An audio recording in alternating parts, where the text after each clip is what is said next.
Hello guys, मेरा नाम है शाश्वत भट्ट और आज मैं आपके लिए लेके आया हूँ थॉमस हॉब्स की सोशल कॉन्ट्रैक्ट थ्योरी। अगर आपको ये वीडियो पसंद आती है तो लाइक ज़रूर करें और कमेंट सेक्शन में अपने रिव्यूज़ दें।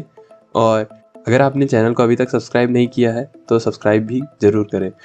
इसी के साथ साथ अभी हम बात करेंगे थॉमस हॉब्स के बारे में, तो बिल्कुल वीडियो के साथ बिल्कुल बने रहें और पूरी वीडियो को ध्यान से देखें।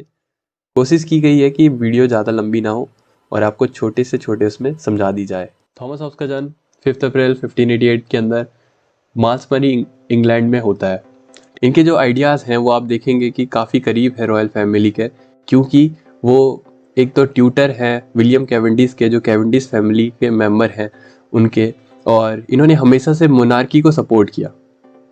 इनका हमेशा सा सपोर्ट जो रहा मोनार्की के तरफ रहा और रॉयल फैमिली के साथ इनके क्लोज रिलेशंस भी रहे। तो ये सब आइडिया आप उनके आइडियोलॉजी में देखेंगे आगे जाके। 1642 टू 1651 के अंदर एक सिविल वॉर होती है, यानी कि युद्ध होता है, गृह युद्ध जिसे कहते हैं। और ये युद्ध था पार्लियामेंट के सपोर्टर्स और मोनार्की के सपोर्टर्स के बीच में, यानी कि सत्ता में परिवर्तन की बात हो रही थी। और कोई कह रहा था कि पार्लियामेंट चाहिए, कोई कह रहा था मोनार्की चाहिए। इस वजह से बहुत भयंकर युद्ध हुआ और ये युद्ध शायद से बहुत ही ज़्यादा इफ़ेक्ट कर चुका था थॉमस हॉब्स को। चार्ल्स फर्स्ट इस दौरान में क्या हुए, बिहेडेड हुए। और थॉमस हॉब्स जो है ये डर के मारे फ्रांस की ओर चले गए।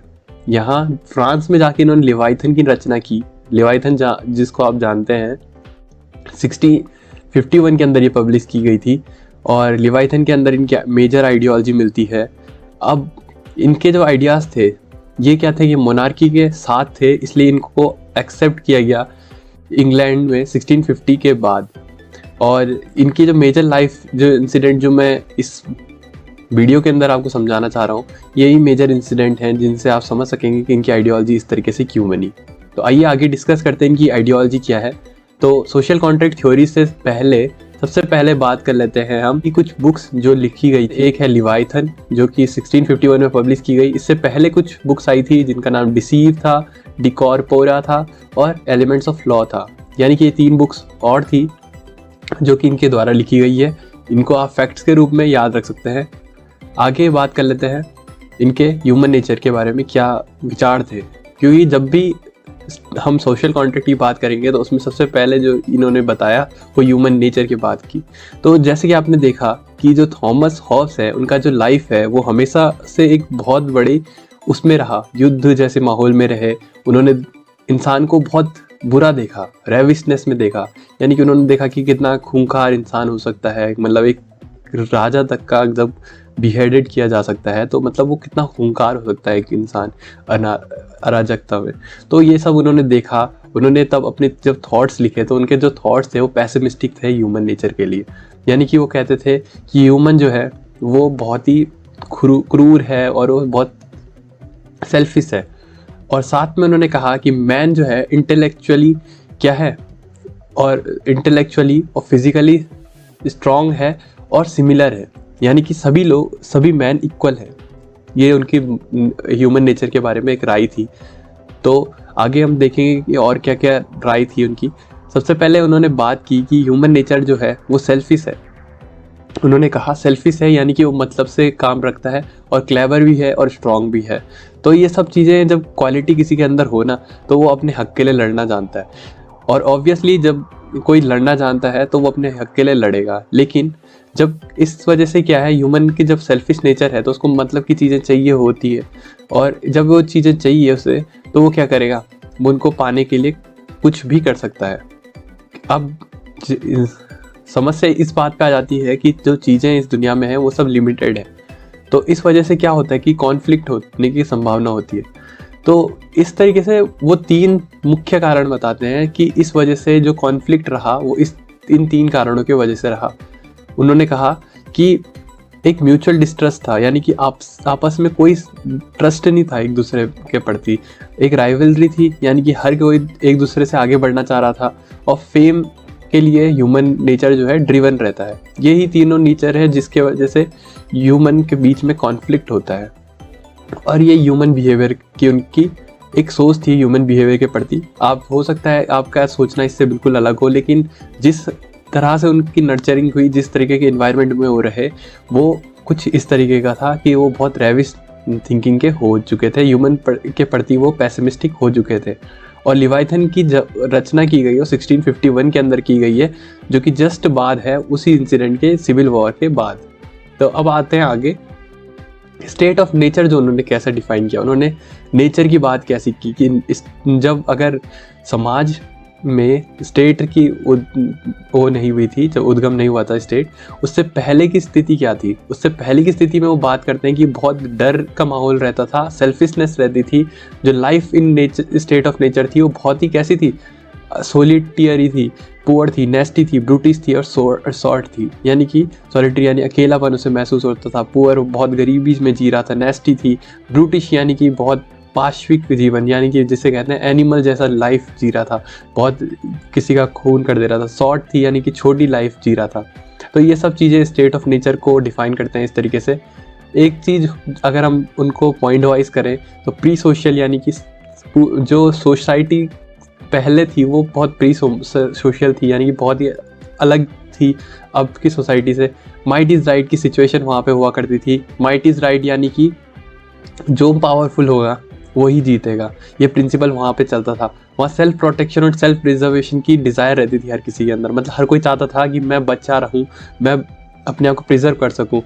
बहुत फोर्सफुल रहता था। फोर्सफुल यानी कि देखिए, अब जब ऐसी कंडीशंस होती है ना, तो वहाँ पे क्या करते हैं लोग, फोर्स का यूज़ करते थे। वायलेंट नेचर होता था बहुत ज़्यादा, हर कोई क्लेवर और स्ट्रॉन्ग था।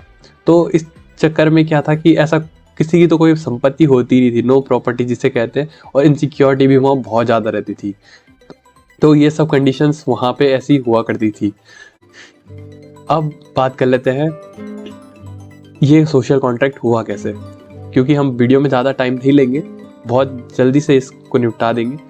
ह्यूमन नेचर उन्होंने कहा कि सेल्फिश एंड वायलेंट है, यानी कि जो ह्यूमन है बाय नेचर वो बहुत सेल्फिश है और वायलेंट भी है।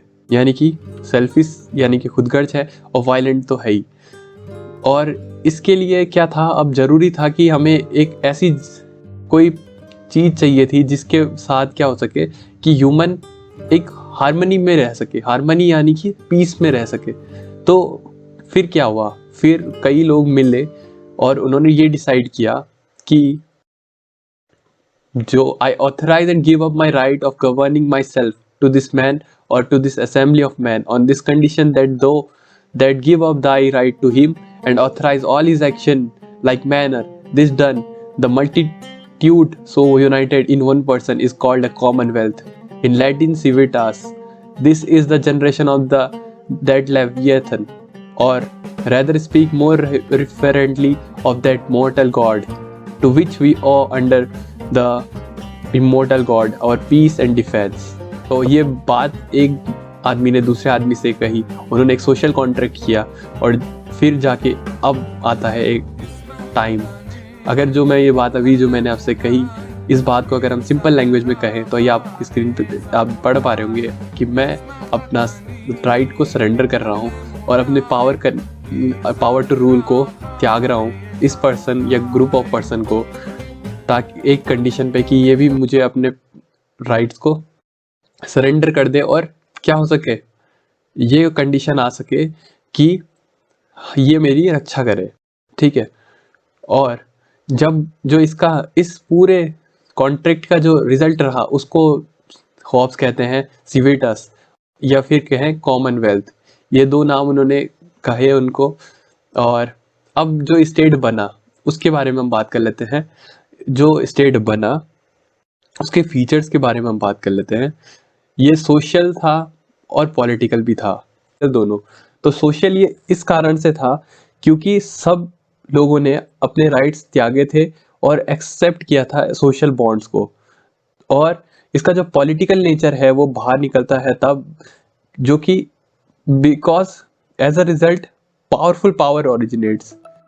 पॉलिटिकल रीजन ये है कि इसके जो रिजल्ट रहता है वो एक बहुत पावरफुल पावर ओरिजिनेट होती है। तो इसमें दोनों ही एस्पेक्ट हमने कवर कर लिए। अब इसमें कोई भी सॉवरेन इंक्लूडेड नहीं था, यानी कि कोई भी सॉवरेन इसके अंदर इंक्लूडेड नहीं था। दस ये हमेशा ये लोगों के बीच में था, यानी कि एक ग्रुप या दूसरे ग्रुप या फिर एक पर्सन या दूसरे पर्सन के बीच में, इसके बीच में कोई सॉवरिन नहीं था। तो इस वजह से क्या था, सॉवरिन जो था वो इसका रिजल्ट था। इस वजह से सॉवरिन क्या हुआ, बाउंडलेस हुआ, यानी कि उस पर कोई सीमाएं नहीं थी। यानी कि जो थॉमस हॉब्स है वो कहते हैं कि जो सॉवरिन होगा वो बाउंडलेस होगा, और वो क्योंकि इस कॉन्ट्रैक्ट के बाहर है, यानी कि जब दो लोगों के बीच में कॉन्ट्रैक्ट हुआ तो सॉवरिन उसका रिजल्ट था। तो वो जो सॉवरिन है उसको कुछ भी कहने का अधिकार वो लोगों को नहीं देता। अब नो एग्जिट, यानी कि जो एक बार कॉन्ट्रैक्ट हो गया था वो कॉन्ट्रैक्ट अब कंप्लीट था, और इसके बाद अब कोई भी इससे बाहर नहीं जा सकता था, क्योंकि लोगों ने अपने सारे राइट्स सरेंडर कर दिए थे उस सॉवरिन को। और सॉवरिनिटी जो है इंडिविजिबल थी, यानी कि इंडिविजिबल इन द सेंस, अगर हम कहें इंडिविजुअल क्या होता है, और साथ में ये सोर्स ऑफ लॉ है, यानी कि जो कमांड ऑफ सॉवरिन होगी उसी को लॉ कहते हैं। और ये कहते हैं कि टू डिक्लेयर वॉर और पीस एग्रीमेंट जो भी होते हैं ये सिर्फ सॉवरिन कर सकता है, ये लोगों के हाथ में नहीं है, क्योंकि अब वो सारे राइट अपने सॉवरिन को दे चुके हैं। इस तरीके से स्टेट की संरचना होती है। और जो इसमें इन्होंने सबसे मेन पॉइंट कहा, उन्होंने कहा कि जो लोग हैं वो सॉवरिन के हर बात को माने, लेकिन वो सॉवरिन उनकी लाइफ को नहीं ले सकता, क्योंकि जो कॉन्ट्रैक्ट हुआ था इसका जो मेन बेसिस था वो the protection of life and property of the people, ये सब इस कॉन्ट्रैक्ट का पार्ट था। तो इसलिए सॉवरिन सिर्फ लोगों की लाइफ नहीं ले सकता, और ये सब फीचर्स थे जो स्टेट बना था, और इस तरीके से जो सोशल कॉन्ट्रैक्ट था वो